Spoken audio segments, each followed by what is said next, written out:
Salve, salve, minha galerinha concurseira, tudo certinho, tudo bonzinho. Professor Emanuel Tadeu, para a gente iniciar um novo tema, um novo ponto de processo penal, chamado de nulidades. Olha, vou ser sincero com vocês, é um ponto chato pra cacete. Nulidade e recurso, para mim, não é? E competência. Nulidade, competência e recursos são os três pontos mais chatos que a gente tem em processo penal. Né? Porque a ação penal é tranquila, inquérito é tranquilo, provas, é, prisão, né? São assuntos bem legais de estudar.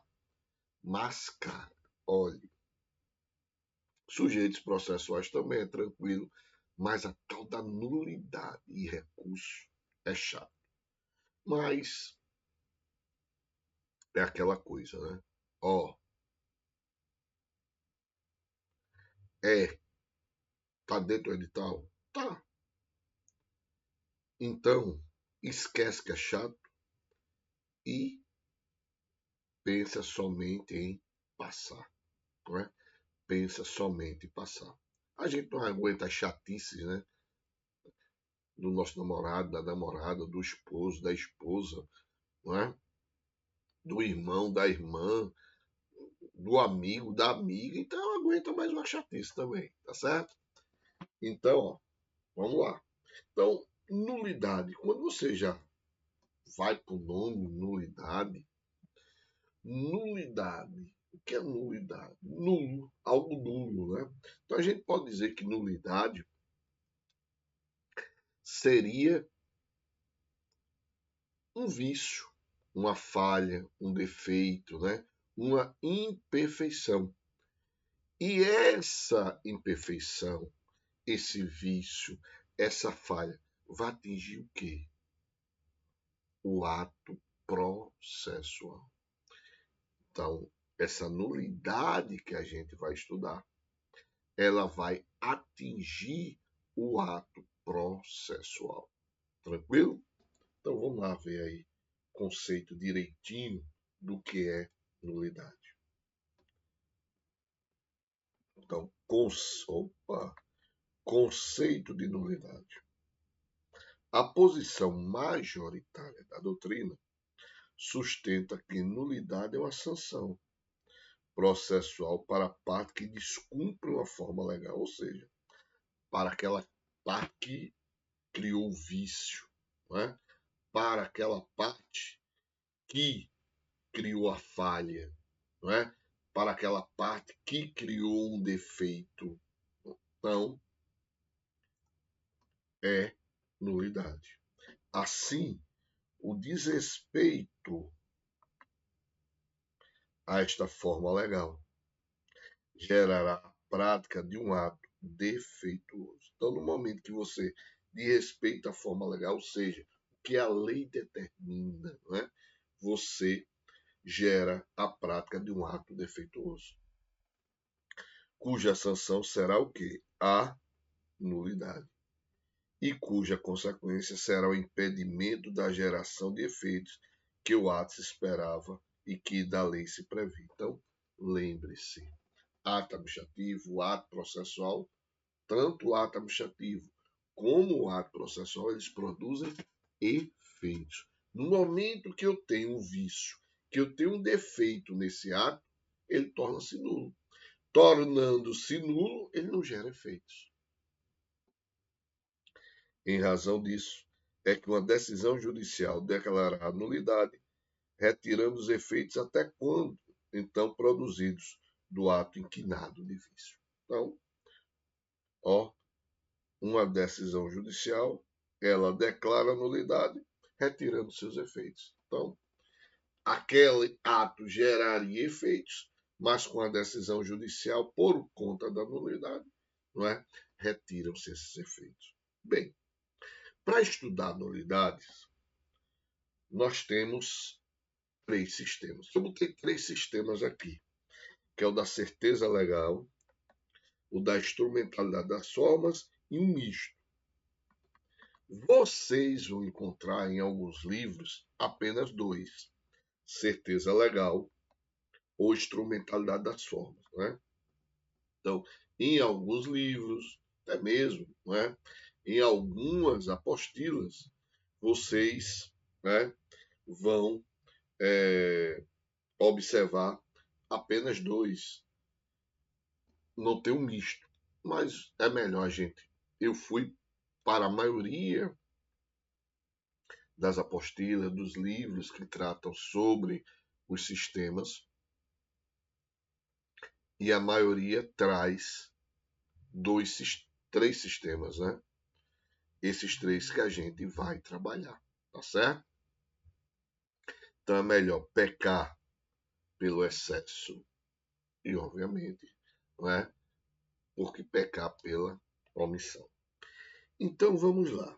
Então a doutrina destaca três sistemas no que tange a matéria de nulidades. Vejamos.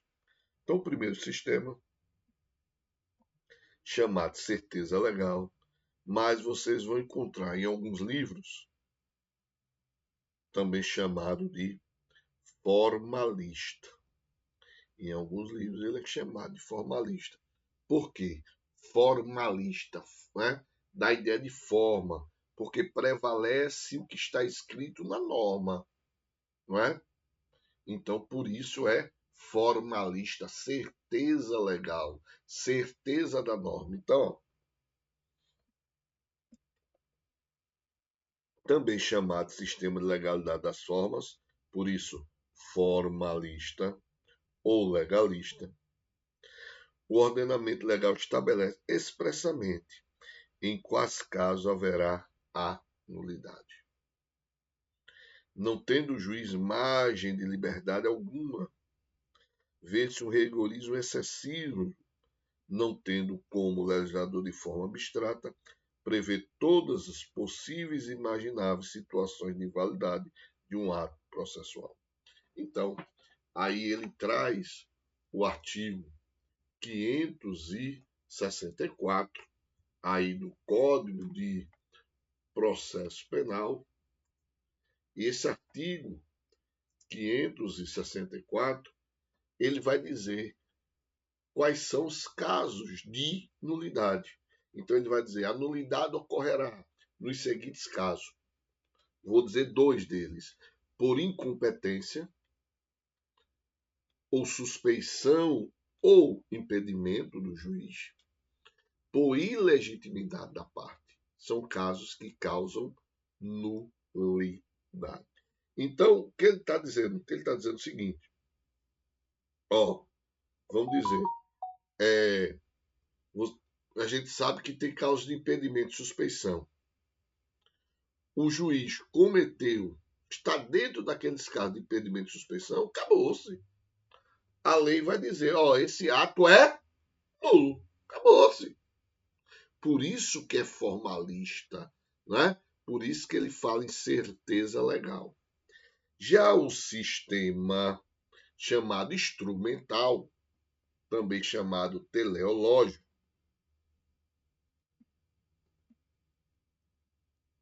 ó, também é chamado teleológico.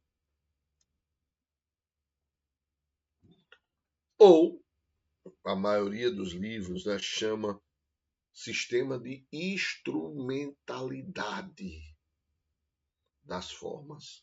Quer dizer isso? As formas previstas na lei para se praticar um ato são instrumentais, ou seja, um meio para se atingir um fim, e não um fim em si mesmo. Logo, pratica-se um ato, que é um instrumento, um meio para atingir um fim, que é a prestação jurisdicional.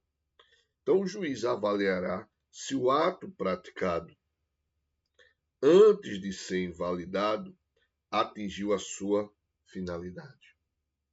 Então, o julgador possui liberdade para decidir se o ato inválido deve ou não ser invalidado. conforme tem ou não atingido a sua finalidade, influenciado na verdade ou na decisão da causa. E esse é o sistema que é adotado pelo Brasil. Então, o Brasil adota, né, aquele sistema onde prevalece a finalidade.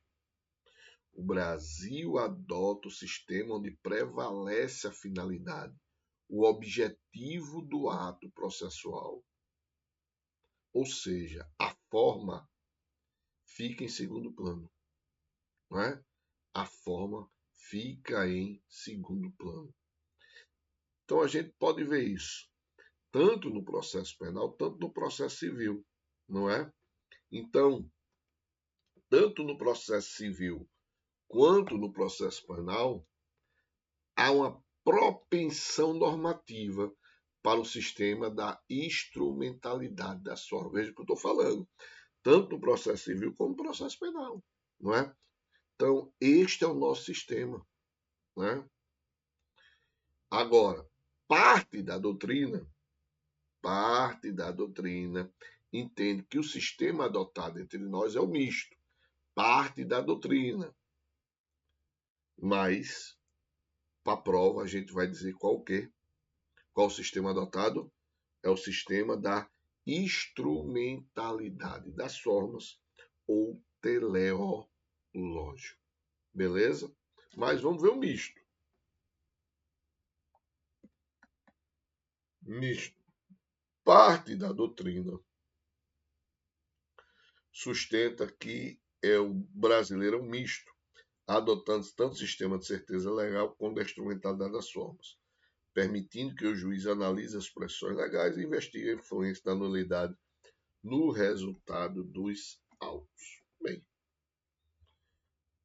importante é você saber que existem 3 sistemas, então pode cair na prova e ele vai perguntar quais são os sistemas, ou vai perguntar, dentro desses sistemas, qual é adotado pelo Brasil. E também pode ocorrer de quê?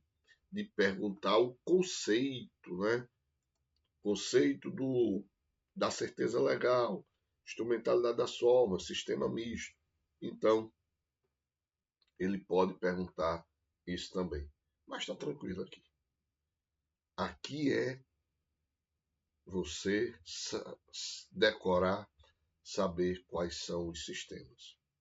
Bem, dito isso, o que a gente vai fazer? A gente vai estudar agora os princípios, né? Aqueles princípios informadores, ou a gente também chama, né? Princípios norteadores em relação à nulidade. Mas antes de estudar princípio, perdão, eu esqueci da gente ver quais são as espécies de irregularidade, né? Então, quais são as espécies de irregularidade que vão determinar aí a nulidade. Tá certo? Tranquilo? Então, antes da gente ver o sistema, a gente vê espécie de irregularidade. Então, vamos ver. Então, você vai ver que existem irregularidades dentro do processo que causam nulidade, e você vai ver também que tem irregularidades que não causam nada. Então, bora lá. Então, primeira, irregularidade sem consequência. Irregularidade sem consequência. Então, veja aí que o próprio nome diz, você vai ter uma irregularidade no processo, não vai ter consequência nenhuma. Então, bora lá. Embora o ato tenha sido praticado com inobservância das prescrições legais, então veja, aqui eu vou praticar um ato e ele não está observando a prescrição legal, sua invalidade é irrelevante, não trazendo consequência nos autos. Ou seja, o ato, apesar de ser inválido, é eficaz e produz plenos efeitos, ou seja, o ato não é nulo. Qual seria um exemplo disso? Vamos lá. Oferecimento de denúncia fora do prazo legal. Então, lembre-se que um MP, ele tem 5 dias e 15 dias para oferecer a denúncia. 5 dias quando o cara está preso, 15 dias quando o cara está solto. Então, se ele fizer isso no 6º dia, ou no 16º, no 17º, é uma irregularidade? É, porque o prazo é 15, porque o prazo é 100, mas não vai trazer consequência nenhuma. Até porque lembre-se que pode-se ter até 6 meses para o indivíduo entrar com ação penal privada subsidiada pública. Então, na verdade, apesar de ter essas datas, esses prazos aqui, o MP poderia entrar em até 6 meses, na lógica, né? Na lógica, poderia entrar até 6 meses. Então, por isso que é um ato, é uma irregularidade, não é? Qual é a irregularidade? Propor a denúncia, não é? Fora do prazo. Mas o STJ diz: o prazo para o MP oferecer é considerado impróprio, não causando qualquer nulidade à sua inobservância, tanto que não existe sanção processual para tanto. O que pode existir, na verdade, é uma sanção administrativa, não é? O Ministério Público está fora do prazo. Mas isso, bicho, é muito comum. Por quê? Falta de promotor. Tu achas que ter promotor está acumulando casos? Porque não tem muitos promotores. Então a perda desse prazo, por isso a turma já bota aqui, ó. Não se preocupe, não, porque os caras já sabem, velho, que a turma tá por aqui, ó, não é? De, é, de processo. Aí os caras dizem, não, tem calma, pô, tem calma. Se aveste não, se aveste não é? Passou do prazo, passou. Então, corra logo para fazer a denúncia, tá entendendo? Agora, tem irregularidade, não é? Com sanção extra, vê só o termo, extra processual. Extra, termo aqui é importante, ó. Extra processual. Bom, embora o ato tenha sido praticado com inobservância das pressões legais, sua invalidade poderá gerar sanções extraprocessuais. Isto é, o ato permanecerá eficaz dentro do processo, mas poderá haver consequência fora dele. Fora do processo. Bora ver um exemplo. O laudo apresentado pelo perito fora do prazo estabelecido é um ato que diz respeito à lei, e apesar de poder ser juntado aos autos, haverá uma consequência fora do processo, que é a fixação de uma multa. Então, ó, o perito ele tinha prazo para apresentar e não apresentou, não é? E não apresentou. Ele tem uma multa que é uma multa de 100 a 500 mil réis. Mas não, 100 a que porra é essa?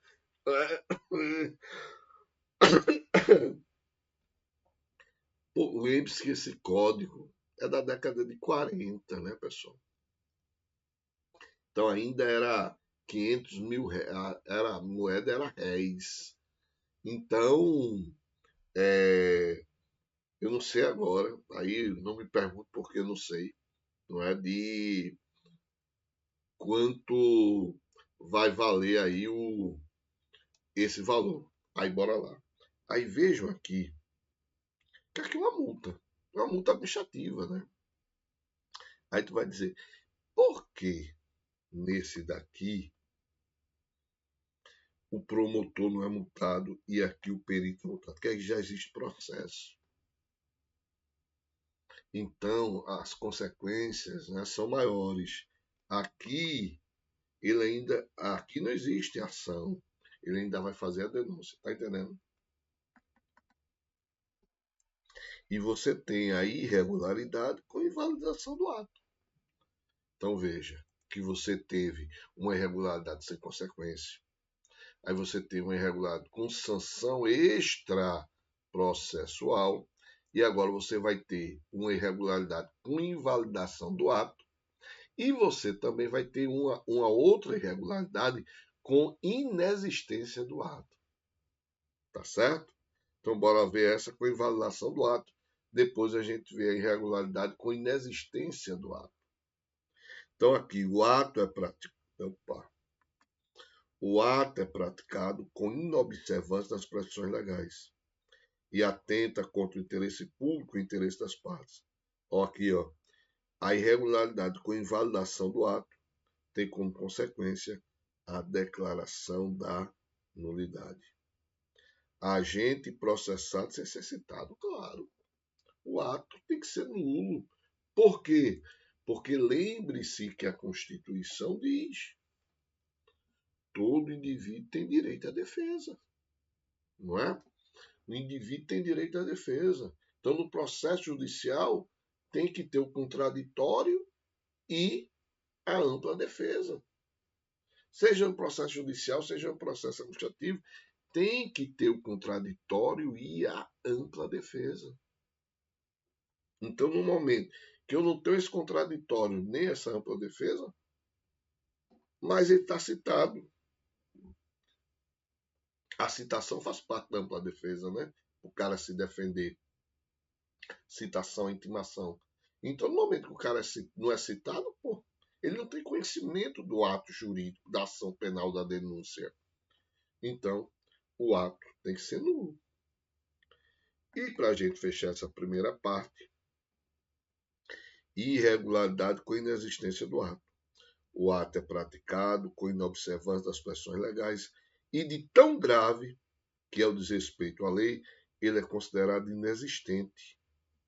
Veja só, aqui ele não é nem nulo. Aqui o ato não existe. Veja só, é tão grave aqui a irregularidade, essa irregularidade, que o ato nem deixou de existir. Ele nem existe. Exemplo, sentença proferida ao juiz que já se aposentou. Ora, como é que o juiz pode dar uma sentença de aposentado? Emanuel, não pode não. Não. Por quê?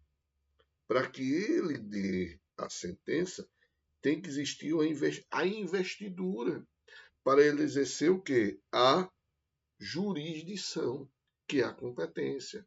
Então, no momento que ele não tem jurisdição, ele não existe. O ato não existe.